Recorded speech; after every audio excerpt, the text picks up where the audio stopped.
आज आपण पाहतोय की आपल्याकडे विशेषतः ज्या भागामध्ये मोठ्या प्रमाणात आमचा शेतकरी संकटात दिसतो अशा भागामध्ये संकट केव्हापासून सुरू झालं हे जर आपण बघितलं तर जेव्हापासून पशुधनाची संख्या कमी व्हायला लागली तेव्हापासून आमचा शेतकरी हा जास्त संकटात गेलेला आपल्याला पाहायला मिळाला। आजही आपण पाहतो की ज्या ठिकाणी पशुधन आहे त्या ठिकाणी अडीअडचणीच्या काळातही आमच्या शेतकऱ्याला एक प्रकारचा आधार त्या ठिकाणी मिळतो। दुधाच्या माध्यमातून रोज थोडे पैसे मिळाले तर कठीण परिस्थितीमध्ये देखील त्याचं जीवन त्या ठिकाणी योग्य पद्धतीनं चालतं। पण आपल्याला कल्पना आहे की पूर्वीच्या काळी आपण आपल्याला आवश्यक ते अन्नधान्य घ्यायचो,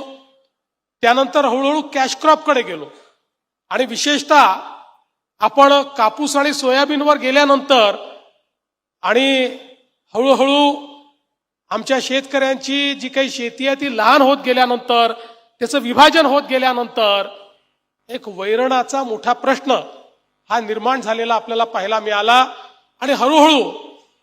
आपल्या शेतीतलं वैरण हे आपल्याला मिळत नाही